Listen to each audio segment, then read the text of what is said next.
Hey everybody, my name is Mike Wasserman. I go by Strung Out One on PokerStars. Today I'm going to be running you through a couple more blind versus blind spots. After the last video, I thought it might be helpful if we went through scenarios where different types of opponents jammed on us when we're sitting in the big blind. And then in future videos, I'll go over some small blind spots when we're in the small blind. But I think it's important to break down just simply when you're in the big blind facing a couple different scenarios of when people are jamming on you.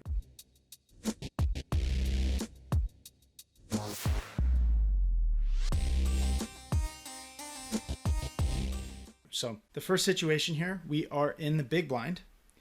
We have 25 bigs and the small blind has 10 big blinds and he jams on us. Right now we have the aces. Nice life, right? So let's see. First, we're going to jump into what hands he's jamming. Okay, so in the last video, if you haven't checked it out, go back and do that. And I go over if somebody is on the looser side and they're jamming, what you can call with. And then when they start to get tighter, what you can call with. And now I'm gonna finish that up by showing you a scenario where somebody's very tight. Right? This is someone that doesn't have a lot of tournament experience and they're only playing good hands. Doesn't matter from what position, they're only going to put the money in with very strong hands. So let's say it folds to them in the small blind and this is going to be their jamming range. We'll give him King Jack suited. I mean, it's hard to think that maybe people aren't jamming King Jack off and King 10 suited, but there are certain situations where someone is this tight, right? So they're only jamming the top left and maybe not even like fives, you know? This is someone who's super tight. Okay, so what can we call with? We're going to hit calculate. So if they're jamming a really tight range, then we can really only call, I wouldn't really even call with sevens, I don't think.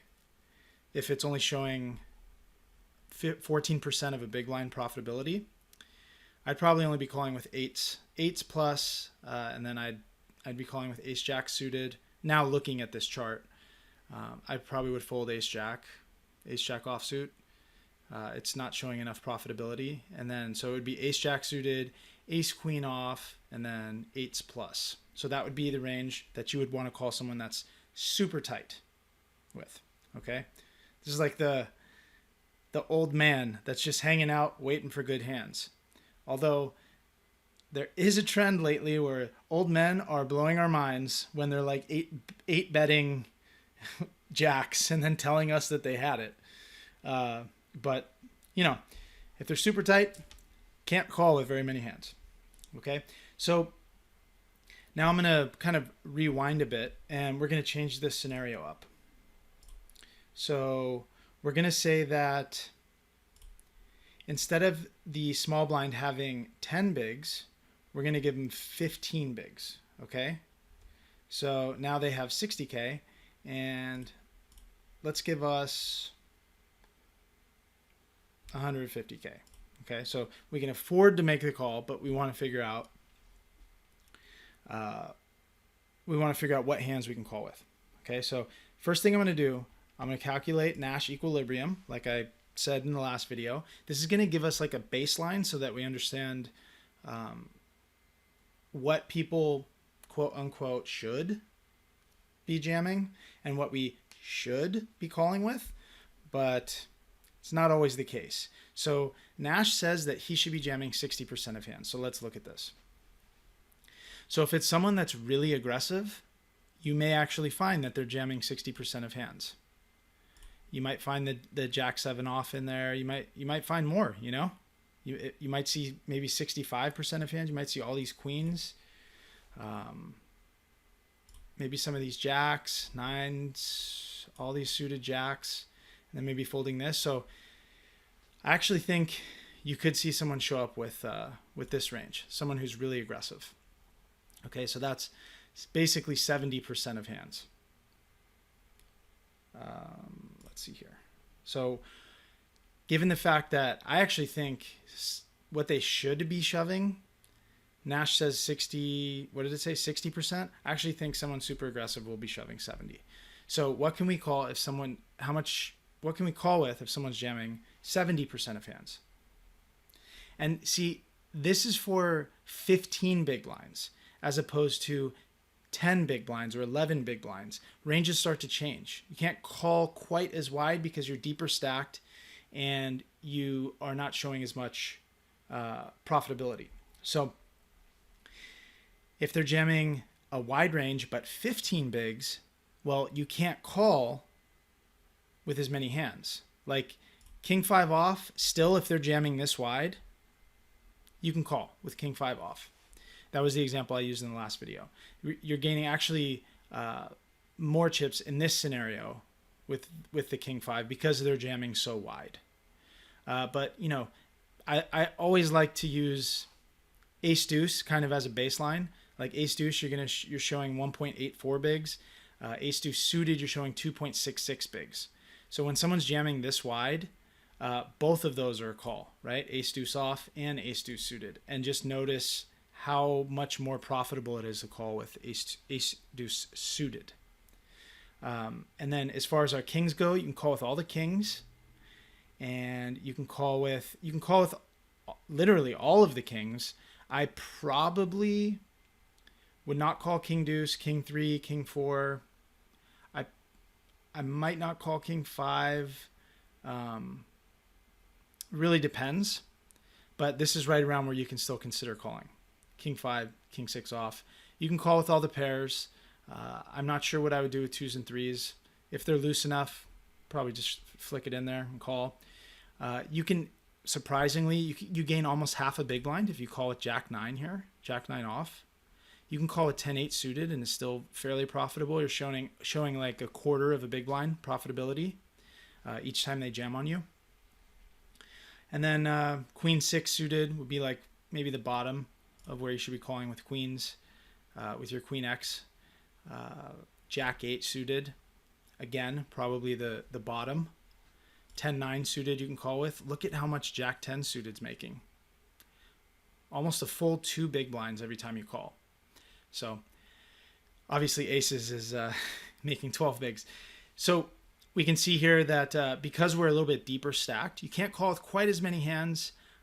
So you want to shave off basically the bottom of your range, which was like this section in here. The last thing I wanted to mention for this particular scenario is, well, in all scenarios, keep in mind that as you get deeper stacked and you're calling shoves, you want to be showing more profit than when you're calling a smaller shove. So when somebody is jamming 10 bigs, I'm comfortable if I'm gaining 0.4, 0.5 bigs at the bottom of my calling range. Every time I call, on average, I want to be gaining at least 0.4 or 0.5 bigs. Okay? I mean, hopefully more. But sometimes you got to take the spots when they're just, that's the spot that you have and it's profitable. So you got to take it, especially in faster structures. But when someone jams 15 bigs as opposed to 10 bigs, you can see that the profitability changes by, you know, the green hands here. But I would say at 15 bigs, I'm going to want to show more profitability. So I'm going to want to be gaining closer to a big blind, but I don't need a full big blind in profitability. So that's why I was kind of showing you guys what the bottom of my calling range is in each of these spots. Okay, so this is against somebody that's like really loose. All right, so now let's move on to a scenario where our opponent jams a more solid range. So let's take out a lot of the bottom of their range. Let's say somewhere around 40%. So we can take out their queens up to the Queen 8, 8-7 suited, 10-9 off. We'll leave that out for now. So all their kings, all their aces, as low as 10-8 suited, Queen 8, Jack 8, 7-8 suited, 10-9 off, Jack 9 off, Queen 9, and all the pairs. All right, so let's see the profitability of calling here. Now with the more solid range, still we're going to, because it's 15 big blinds, we're still going to want to show a profitability of somewhere between 0.6 bigs per call to 1 big, somewhere in that range. Like I said before, somewhere around 0.7 or 0.8 is what I'm looking for personally. So let's take a look at what that looks like. So if he jams 15 bigs, a slightly more solid jamming range, we can call with King 9 suited. King 8 suited would be pretty marginal, but it's not an unreasonable call. And King 10 off, so King 8 suited, King 9 off would be like the marginal calls. And then King 10, King 9 suited, King 10 off, Ace Deuce, Ace Deuce off, Ace Deuce suited. As you can see, pretty big difference between the two. I always like to use that as a benchmark, like I said before. And you can't really call with Queen Jack off. Queen 10 suited, not quite good enough. Queen Jack suited is getting there. So that's probably the bottom of the queens. And then you can call with all pairs, probably muck deuces. But as you can see, the profitability changes significantly in a lot of like you just have to keep shaving off the bottom of your range as their range gets tighter for shoving. This last scenario I'm going to run through real quick. Let's say that he is jamming 15 bigs.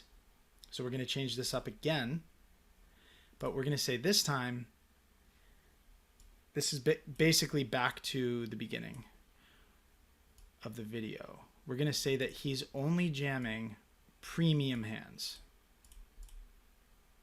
Okay, so we're going to take basically all of these offsuit kings out. We're going to say ace 10 off.